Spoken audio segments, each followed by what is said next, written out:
I knew something was off the second I saw Marlene Kingsley's bleach blonde bob bobbing across the sidewalk like a rooster on a mission. She was wearing her usual pastel tracksuit, clipboard in hand, and that fake smile she reserved for when she was about to ruin someone's day. I was standing in my driveway, sipping coffee and minding my own business when she marched up like she owned the place. "Yorick," she said, her tone syrupy and sharp all at once, "we need to inspect your backyard today. HOA protocol. It's part of the new initiative." "You should have gotten the notice." I didn't flinch. "I got it. I also read the bylaws. Backyard inspections require at least 72 hours written notice and a valid reason, neither of which you've provided." Her smile twitched. "Well, we noticed some overgrowth peeking above your fence. Could be a violation." I didn't bother hiding my annoyance. Could also be a rose bush, still not a reason to demand access. Marlene huffed and scribbled something on her clipboard. "Refusal to cooperate noted." "Knock yourself out," I said, walking back toward my garage. "Fence stays closed." That should have been the end of it. But of course, power-hungry Karens like Marlene don't take no like normal people. I thought she'd at least pretend to play by the rules. I underestimated just how far she'd go. Around noon, I was inside fixing a loose cabinet hinge when I heard a thud from the backyard. Then came a high-pitched yelp. I rushed out the back door and stopped dead in my tracks. Marlene Kingsley was dangling halfway over my 6-foot wooden fence, one leg flailing, the other tangled in branches.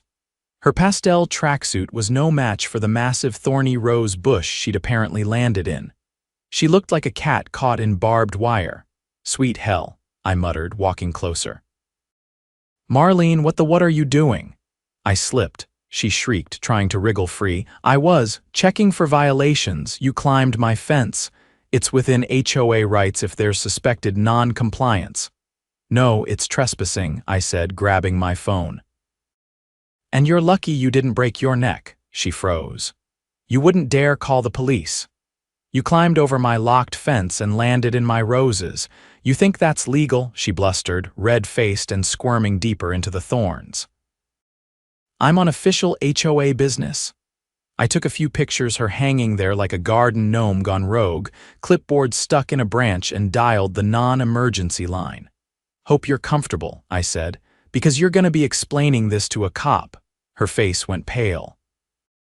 Officer Delgado arrived 20 minutes later, sunglasses perched on his nose, notebook in hand, and a look that said he'd already had enough nonsense for one afternoon.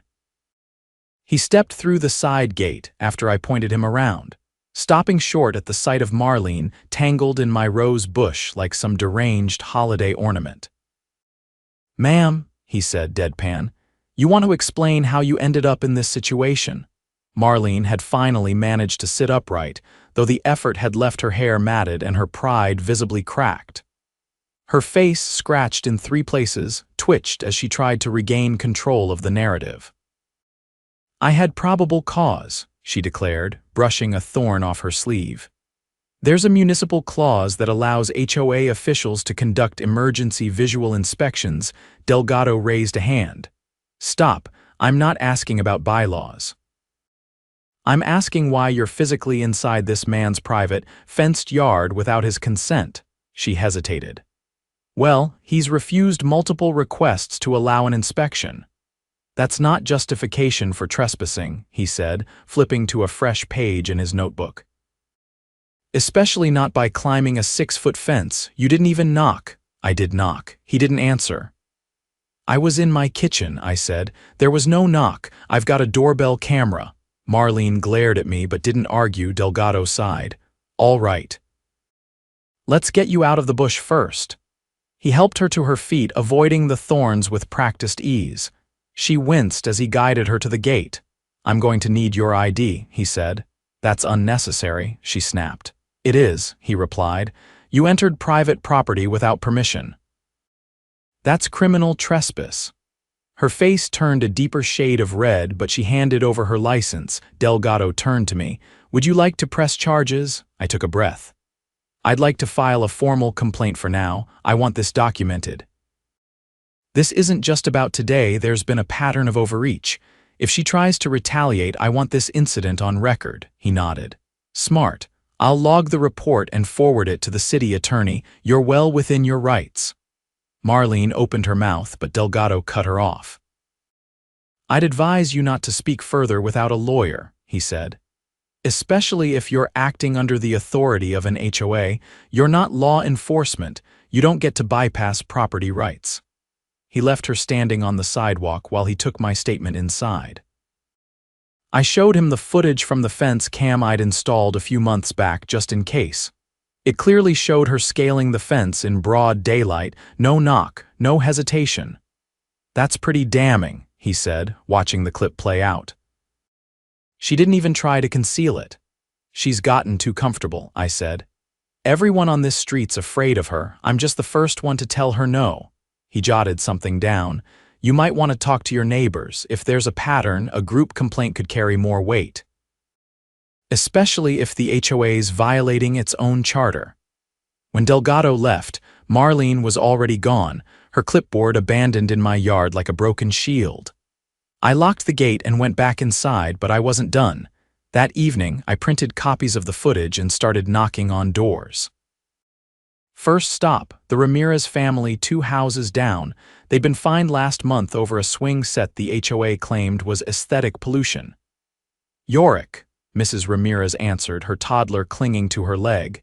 Everything okay, I held up the USB drive. You'll want to see this. They invited me in. I showed them the footage and explained what had happened. She did what? Mr. Ramirez asked, leaning forward. She actually climbed your fence, landed in my roses, I said. Police report's been filed, but I think it's bigger than this. I think she's been abusing her position for a while. They exchanged a look. She fined us twice last month, Mrs. Ramirez said. We appealed, but the board sided with her, said our appeal was poorly formatted. She's the board president, I said. She's the one who decides if the format's acceptable. We sat in their kitchen for another hour, listing grievances, pulling up email threads, and comparing HOA notices. By the time I left, we had a plan and 6 more households ready to talk. The next morning, I called my cousin Lena. She's a real estate attorney who once took down a rogue HOA in San Diego. I explained everything, and she didn't hesitate. Get me their charter, she said. Their meeting minutes, election records, and the covenants. I'll tell you if they've overstepped. I spent the next 2 days gathering paperwork. Turns out the HOA hadn't held a legitimate board election in over 3 years. The same 3 individuals, Marlene, her sister-in-law, and a guy named Brent who lived rent-free in Marlene's guest house, had won the last 3 cycles with no posted ballots and no open nominations. Lena confirmed what I suspected. This isn't just overreach, she said. It's procedural fraud. If you and the neighbors call a special meeting under the rules in the CC and Articus, you can vote them out and elect a new board. If that fails, you can petition the city's Housing Oversight Committee. We made flyers. We scheduled a block meeting. We went door to door, explaining the situation. Some people were hesitant at first, but once I played the video of Marlene dangling in my backyard for a few of them, the tone changed. She climbed. Wait, rewind that, said Mr. Greaves, the retired firefighter from across the street. She actually shimmied up the lattice like a raccoon. She landed face first in my roses. He laughed so hard he nearly dropped his coffee. She's lost her mind. By the end of the week, we had 15 households on board, more than enough per the bylaws to request an emergency vote of no confidence. We submitted our formal demand via certified mail, forcing them to call a meeting. Marlene tried to delay it. Claimed technical difficulties with scheduling, then said the room at the community center was overbooked. No one bought it. Lena had already coordinated with the city clerk's office to secure a space and issued a public notice. The meeting was happening, whether Marlene liked it or not. The night of the vote, the community center was packed. Even residents I hadn't met before showed up. Marlene sat at the front, nursing a bandaged wrist and trying to look composed, but the tension in her jaw betrayed her. When it was my turn to speak, I stepped up to the mic and played the fence footage on the projector. Gasps echoed across the room. "I'm not here to humiliate anyone," I said, "but we deserve better. This isn't just one bad decision, it's a pattern: unauthorized fines, intimidation. No elections, no transparency, that ends tonight." A few people applauded. Marlene stood, interrupting. "This is a smear campaign," she said. "You people don't understand what it takes to run a community." "I've sacrificed, you've controlled," said Mrs. Ramirez, rising from her seat. "There's a difference." We held the vote. Paper ballots counted publicly. 31 in favor of immediate removal and re-election. Only 3 opposed. Marlene didn't even stay to see the results. She stormed out before the final tally. Afterward, Lena helped us nominate a temporary board and file the paperwork with the county. We formed a transparency committee, opened the books, and discovered over $5,000 in misallocated beautification fund expenses, all tied to Marlene's address. The city investigated. Subpoenas were filed. Turns out she'd been reimbursing herself for landscaping assessments that were never performed. When the dust settled, Marlene was facing civil penalties and a potential fraud charge. Brent moved out within a week. The HOA charter was amended to require third-party election oversight moving forward. As for me, I planted new roses, taller ones, with extra thorns. The week after the vote, everything went quiet, too quiet. Marlene vanished from the neighborhood like a raccoon after a porch light flicks on. Her house sat dark most evenings, blinds drawn tight, no porch lights, no movement. Even the plastic flamingos she used to line her walkway had disappeared. But something about the silence didn't sit right with me. I'd seen her type before, the kind who didn't know how to lose. And sure enough, trouble returned on a Tuesday, just after dusk. I was walking my dog, Hank, around the corner near the model homes when I noticed the landscaping truck. The logo on the side was familiar. It was the same company Marlene once bragged about hiring for her personal beautification projects. The only issue was, they weren't trimming trees or mowing lawns. They were unloading pavers and rolls of sod right into the common area greenbelt. I led Hank closer, pretending to check my phone. "You guys working late?" I asked one of the crewmen. He glanced up, wiping sweat off his brow. "Yeah, Kingsley rushed the order, said we had to get it all installed by morning." "Kingsley?" I asked. "She's not on the board anymore." He looked confused. "She signed the work order last week, said it was for approved HOA upgrades, prepaid everything, we just follow the paperwork." I didn't argue. I snapped a photo of the truck's inventory and walked away. Something was off. There hadn't been any bids, no budget approvals, no mention of landscaping changes at the last meeting. And Marlene wasn't authorized to spend a dime. The next morning, I met with Lena and the new treasurer, a retired accountant named Fran. We dug into the HOA's vendor receipts and found the invoice sitting in the system flagged as routine grounds enhancement. It had been submitted 2 days before the vote and paid in full from the General Reserve Fund. "She slipped this in before the meeting," Fran said, adjusting her glasses. "And the payment cleared the day after she was voted out." "She backdated the authorization," Lena said. "Classic maneuver, but if she signed it after she was removed, it's fraud." It got worse. That afternoon, I received a call from a man named Ruben Patel, a software engineer who lived in the townhouse cluster by the East Gate. He'd been going through old email records and cross-referencing them against HOA disbursements. What he found made the landscaping stunt look like amateur hour. "She rerouted irrigation upgrades to her own property," he said. "The HOA paid for new plumbing lines, but the pipes lead to her backyard. I traced the permits." I met Ruben that evening.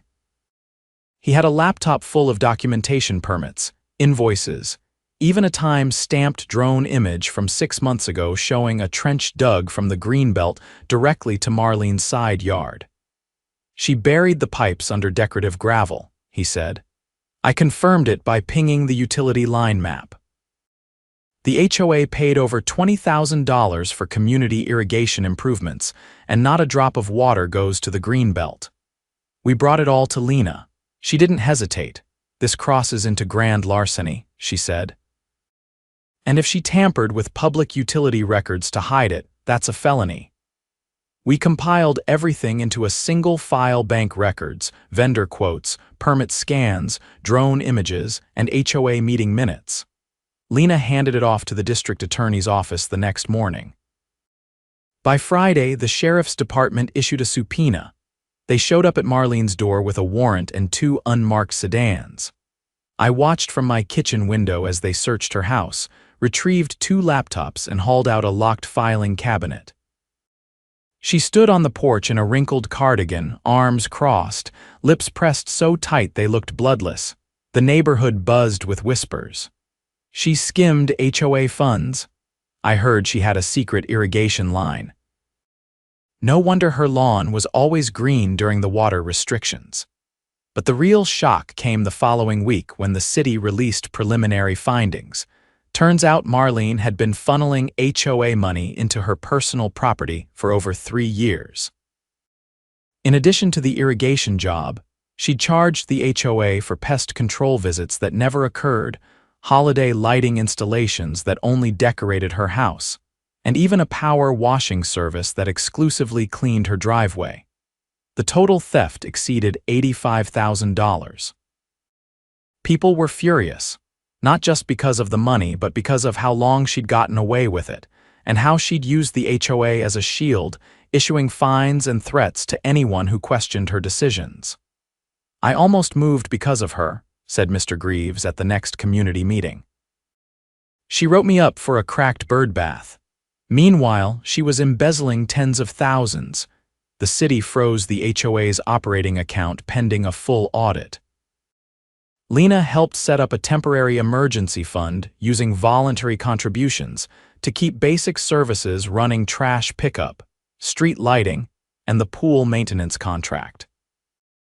Marlene was arrested 2 weeks later on charges of felony fraud, misappropriation of funds, and willful falsification of records.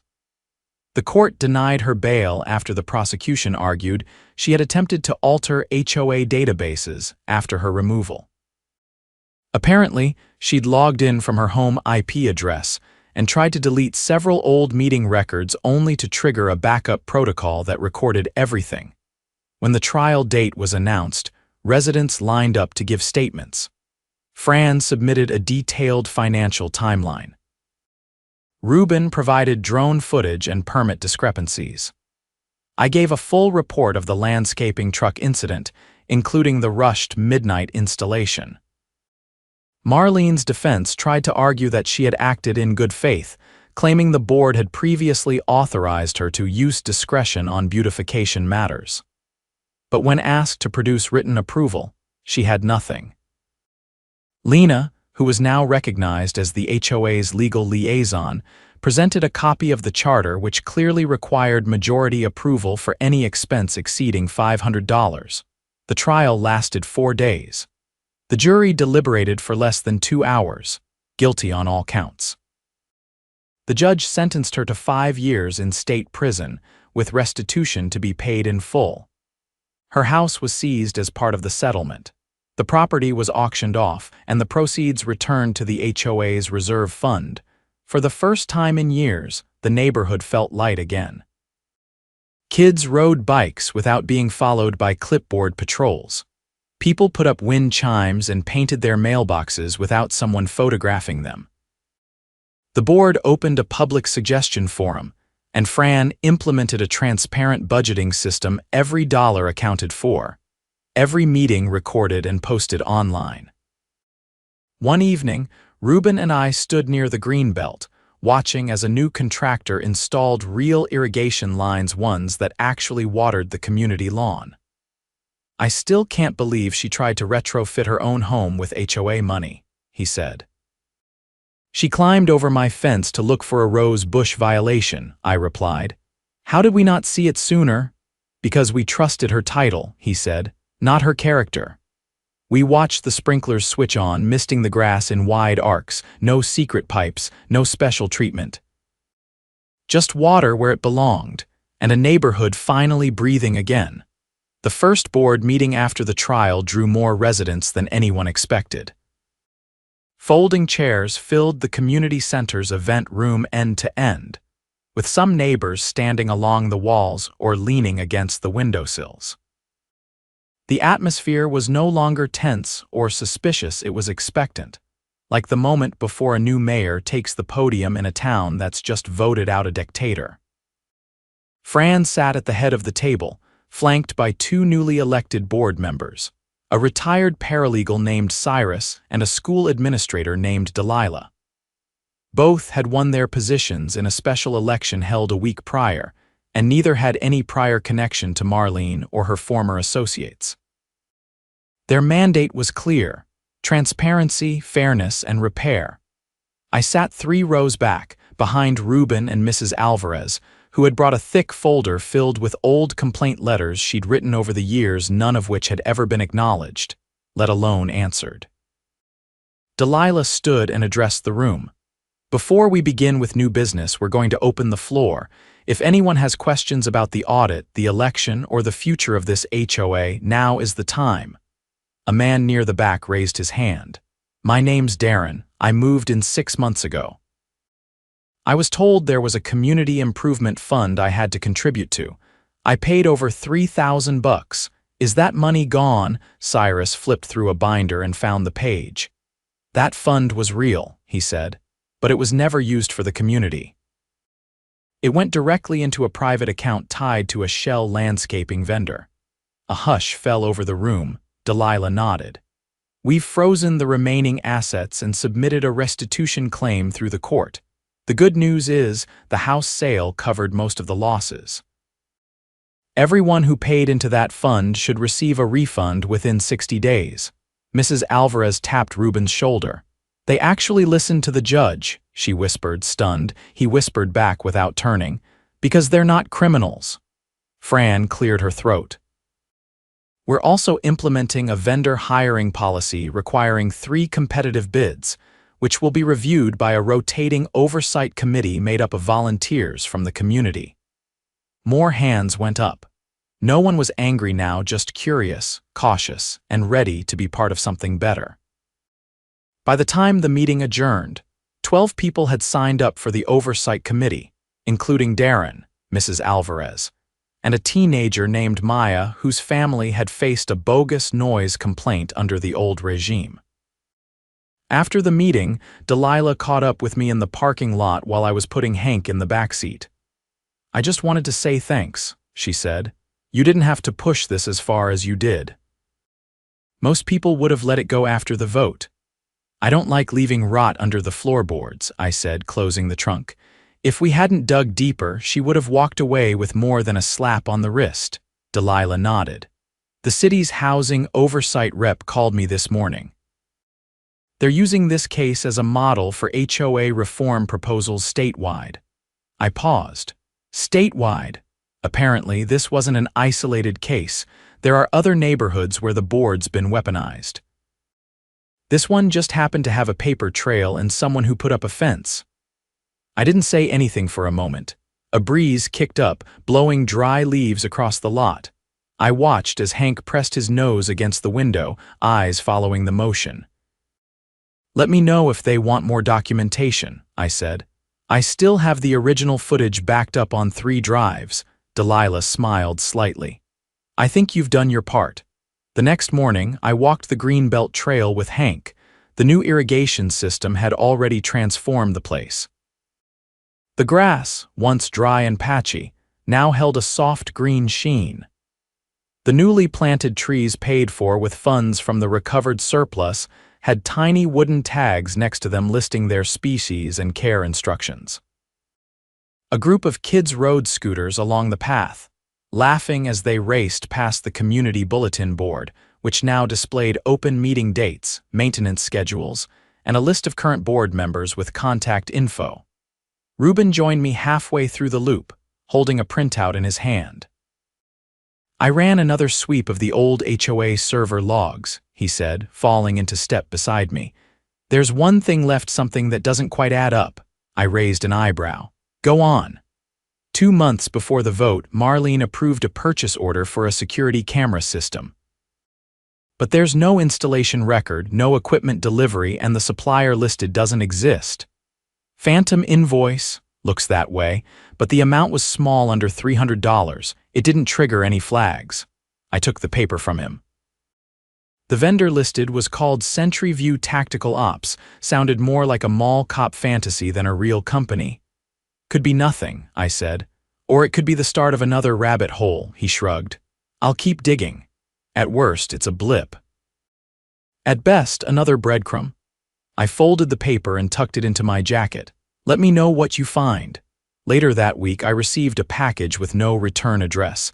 Inside was a flash drive and a note written in all caps. You made a mistake. No signature, no other contents. I plugged it into an old laptop I kept offline. The drive contained a single folder labeled Meeting Backup. Inside were audio files, over 20 of them recordings of closed-door board meetings Marlene had held with Brent and her sister-in-law. They were raw, unfiltered, and damning. In one, Brent joked about faking a pest infestation to justify charging a unit for extermination. In another, Marlene discussed burying a complaint about her illegal extension by shredding the letter and marking it unread in the database. The most chilling file included a conversation about finding a reason to disqualify a neighbor from running for the board. They discussed combing through her social media for anything that could be twisted into a violation of the HOA's morality clause. I copied the files and sent them to Lena, Fran, and the district attorney's office. 2 weeks later, Brent was arrested on charges of conspiracy to commit fraud and obstruction of justice. The sister-in-law fled the state but was picked up in Nevada after using a canceled HOA credit card at a hotel. The files also led to a deeper discovery. Marlene had once drafted a motion to install covert audio devices in the clubhouse under the pretense of monitoring vandalism. The motion was never submitted, but the intent combined with the audio files was enough to spark a wider investigation. The city launched a formal review of HOA surveillance practices across the county. New legislation followed, requiring all HOA meetings to be recorded and posted within 72 hours, with public access guaranteed. At the next board meeting, Delilah made the announcement. We've been asked to assist in drafting new state guidelines for HOA transparency, she said. Our neighborhood will be the pilot model. Applause broke out. I sat in the back, arms crossed, watching neighbors who had once been strangers work together like a real community. No more fines for lawn chairs. No more threats for wind chimes. No more climbing fences. Fran leaned over and whispered to me. You know, if you ever want to join the board, I'm good, I said, cutting her off with a grin. I like my roses better than bylaws. After the meeting, I walked home with Hank, the night breeze cool against my face. Porch lights glowed warmly along the street. The community felt alive again, not just functioning, but thriving. As I reached my gate, I looked at the rose bushes along the fence. Taller now, thicker, still thorny but blooming brighter than ever, I gave the fence a gentle pat and went inside.